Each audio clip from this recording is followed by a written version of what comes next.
시청자 여러분 안녕하십니까. 동방의 성자로 불리는 다석 유용모 선생님의 전기를 소개하는 시간이 돌아왔습니다. 전기의 주요 교재는 아주경제신문이 장기 연재하고 있는 21세기 대한민국 정신가치 빅시리즈 다석 유용모의 재발견입니다. 다석 선생님의 직제자인 박영호 선생님은 다석은 예수와 석과 공자와 소크라테스를 옹고주신한 분으로서 인류의 스승으로 손색이 없다고 말씀하셨습니다.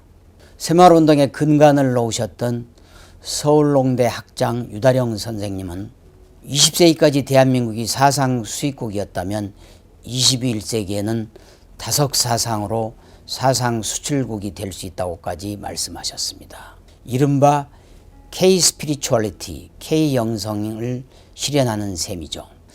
나아가 정양모 신부님께서는 인도에는 석가와 간디가 있고 중국에는 공자와 노장자, 그리스에는 소크라테스, 독일에는 괴테, 이탈리아에는 단테, 영국에는 셰익스피어가 있다면 한국에는 다석 유용모가 있다고까지 말씀하셨습니다. 다석의 일생과 다석의 사상을 연구하는 일은 코로나19 사태로 곤혹을 겪고 있는 지구촌과 대한민국의 한 줄기 광명의 빛이 되리라고 생각합니다. 시청자 여러분 많이 기대해 주십시오. 시청자 여러분 안녕하십니까. 동방의 성자로 불리는 다석 유용모 선생님의 일생과 사상을 소개하는 다석 공부방 시간입니다. 다석 선생님의 전기는 아주경제신문이 장기 연재해오고 있는 21세기 대한민국 정신가치 빅시리즈의 얼라의 성자 다석 유용모 편입니다. 오늘의 주요 내용은 하루 한 끼 40년 동안 91세까지 장수한 인생의 비밀을 말씀드리겠습니다. 다석 선생님은 51세에 식색을 금욕하겠다고 선언하셨습니다. 이런 말은 일견 말하기는 쉽습니다. 그러나 그 말에 담긴 것을 실천하는 일은 누구나 할 수 있는 일이 아닙니다. 유용모는 몸나가 죽어야 얼라가 산다고 말했다. 이게 무슨 말인가? 육신을 죽여야 성령이 산다는 말이? 그는 이렇게 말했다. 석가의 말이나 예수의 말은 내 마음을 죽이는 것입니다. 내가 한번 죽어야 마음이 텅 빕니다. 한번 죽은 마음이라야 빈탕, 즉 허공 우주의 마음입니다. 빈 마음에 하느님 나라와 미르바나 나라를 채우면 부족함이 없습니다. 1941년 2월 17일 51세 유용모는 지어놓은 아침밥을 먹지 않고 저녁밥만 먹기로 했다. 하루에 한 끼씩만 먹기로 한 것이다. 이튿날인 2월 18일 아침 그는 온 가족을 모아놓고 놀라운 선언을 했다. 시작을 하였으면 마침이 있어야 합니다. 남녀가 혼인을 맺었으면 혼인을 풀어야 합니다. 부부가 혼인생활은 하되 성생활은 끊어야 합니다. 오늘이 나의 해혼일입니다. 해혼은 물론 혼인생활조차 끝내는 이혼과는 다릅니다. 1일 1식을 시작하면서 그와 동시에 해혼을 선언한 까닭은 무엇일까? 끼니를 파격적으로 줄이는 일이 단순한 식생활의 변경이 아니고 몸날을 움직이는 두 개의 축인 식색을 동시에 죽이는 비장한 수행의 시작이었기 때문이다. 먹는 욕망을 채우는 일과 성적 욕망을 채우는 일이 육신에 복무하는 인간의 짐승행위의 핵심이었기 때문이다. 마음에 불을 끄면 몸의 불이 자연히 꺼진다. 1일 1식은 단수의 시작이었고 해원은 단전의 시작이었다.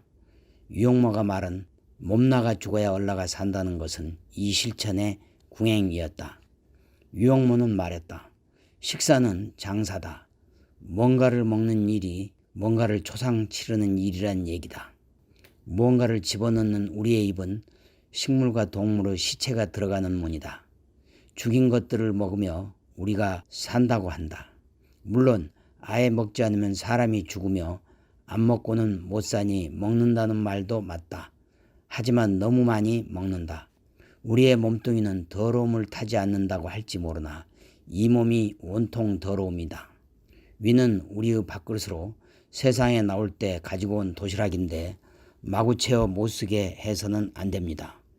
하루에 한 끼씩 먹어보니 몸 상한 비결은 점심에 있습니다. 욕심을 줄여서 한 점 만드는 것이 점심입니다. 마음에 점을 찍듯 먹는 듯 마는 듯 먹는 것입니다.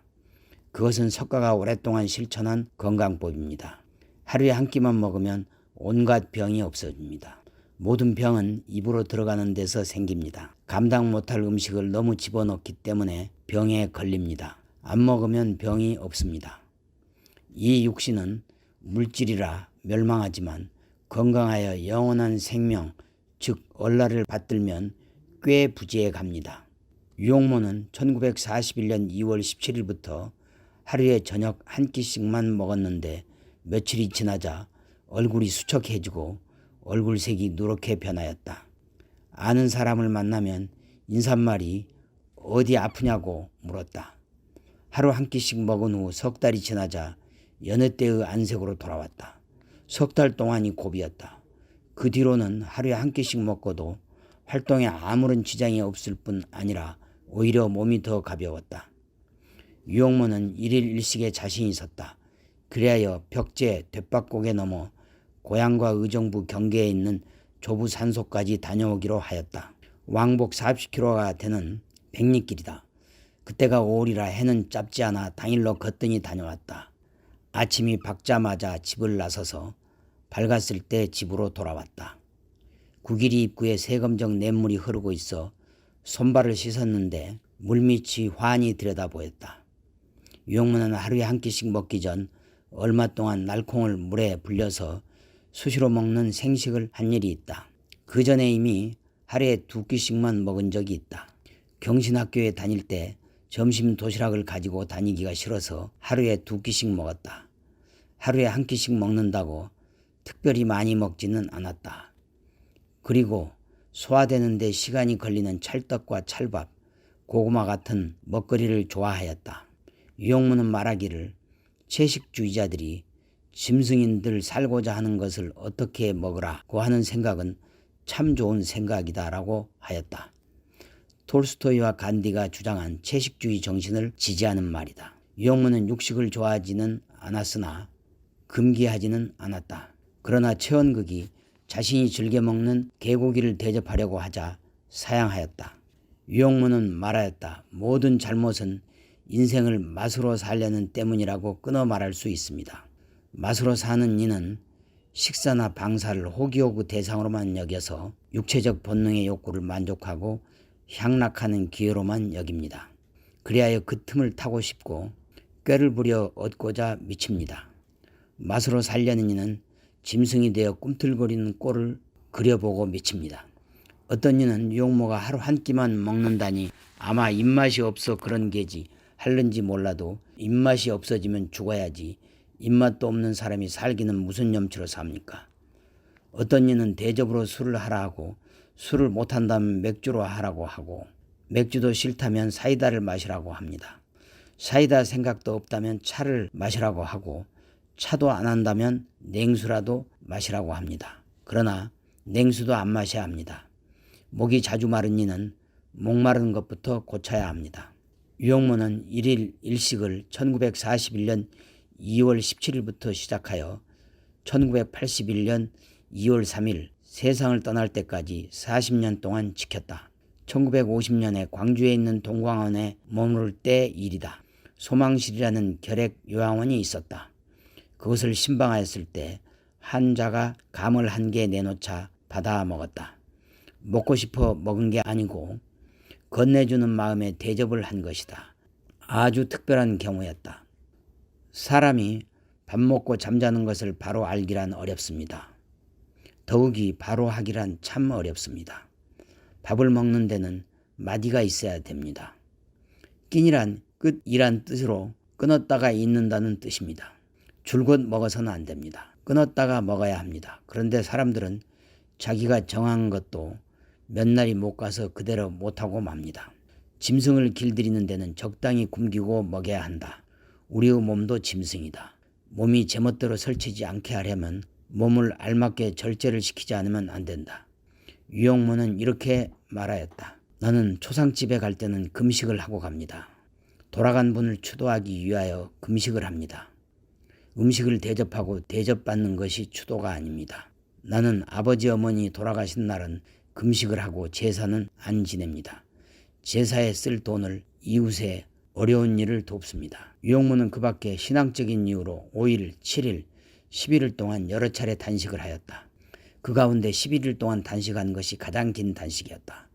마하트마 간디는 단식을 영국과 겨루고 민중을 깨우치는 방편으로 썼다. 마하트마 간디는 74살 때 21일 동안 결사 단식을 한 것이 가장 오랜 단식이었다.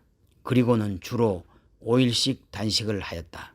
1957년 2월 1일 유영모는 서울 YMCA 회관에서 마하트마 간디 기념 강연회에 5일 동안 단식을 하고도 어느 강사보다도 힘있고 감동적인 강연을 하였다. 우리가 본연의 나인 참나를 모르고서 어떻게 하나님을 알 수 있겠습니까? 참나를 모르고서 어떻게 이 사회에 사랑이 깃들 수 있겠습니까? 사랑이 있어야 이 사회는 유기체로 돌아갈 수 있는데 참나를 모르고 있는 사회가 유기체가 될 수 없습니다. 어디가 아픈 곳인지, 어디가 쓰린 곳인지, 어디가 가려운 곳인지, 어디가 한스러운 곳인지 전혀 모르면서 어떻게 사회가 유기체로 돌아갈 수 있겠습니까? 나의 진면목을 더듬어 보았습니다. 지난 1월 27일에 특별한 감상을 얻었습니다. 이 감상을 계속해서 생각해야겠다고 해서 그날 밤을 지새우며 생각한 끝에 단식을 결심했습니다. 오늘까지 만 닷새가 되는데 언제까지 지속될지는 아직 모르겠습니다. 유영모는 이날의 일을 일기에 적었다. 120시간 숨만 쉬고 몇 시간 설교하니 입술이 마른다. 물을 먹고 자고 일어난 오늘은 퍽 피곤이 풀린다. 바람이 양식이요 물이 양식인 것을 깨닫는다. 나달이 양식이거나 고기 야채를 생각하는 것은 숨결과 물이 밑바탕 됨을 잊어버린 것이다. 1957년 2월 2일 다석일지. 김웅호는 유영모의 단식하는 모습을 이렇게 그렸다. 선생님이 2주가 되도록 물 한 방울 잡숫지 않고 금식하면서 YMCA에 나오신 일이 있다. 선생님의 눈시울이 우묵 들어가서 안색이 아주 좋지 않았다. 그럴 때는 사모님이 언제나 뒤따랐다. 선생님은 칠판에 단식하는 사람 앞에서는 생심하는 것이 사라진다. 바가바드 기타라는 긴 시를 걸어놓고 단식 동안의 체험을 자세하게 말씀해 주었다. 그때 앵두가 한창인데 앵두를 먹지 않고 보기만 해도 그대로 먹는 것 같은 느낌이라고 말하였다. 김웅호, 다석 유영모 중에서. 다음은 다석 어록입니다. 아기를 위해 앓을 수 없는 어머니처럼 신을 위해 앓을 수 없는 몸을 가꾸어 나갑시다. 인생의 목적을 이루기 위해 몸을 소중히 여길 줄 알아야 한다. 내 몸을 그저 건강하게 하자는 것이 아니고 할 일이 있으니까 건강하게 가지라는 것이다. 마치 천리길을 가려고 하는 사람이 자동차를 닦고 정비를 하듯이 온 인류를 구해야 할 책임이 있으니 우리의 몸을 잘 정비하고 닦아야 하는 것이다. 건강은 책임의식에서 나온 것이다. 아기를 위해서 앓을 수 없는 어머니처럼 인류 구원을 위해 앓을 수 없는 몸을 가지자는 것이다. 그런 의미에서 건강한 육체는 건강한 정신에서 나오는 것이다. 몸은 부모로부터 받았으면 다치지 말고 가야 할 것이다. 몸은 무엇인가 하면 자기 어를 담는 그릇이다. 그릇도 성하고 담은 것도 성해야 그 정신 행위가 올바르게 된다. 성하게 성의 길을 가야 된다. 적극적으로 성해야 한다. 몸성이 가는 것이 그리스도 정신이다. 시청자 여러분, 아기를 위해 앓을 수 없는 어머니처럼 신을 위해 앓을 수 없는 몸을 가꾸어 나가자는 것이 다석 유영모 선생님의 말씀입니다. 유영모 선생님은 일일 일식을 통해서 몸성의와 마음노의, 바탈테오를 실천했습니다. 즉 한자로 표현하면 체덕지를 구현한 셈이죠. 지금까지 다석 공부방 시간이었습니다. 공부방의 교재는 아주경제신문 이상국 논설실장님이 집필하신 것입니다. 나아가 다석사상연구회의 박영호 회장님께서 지도한 것입니다. 대단히 고맙습니다.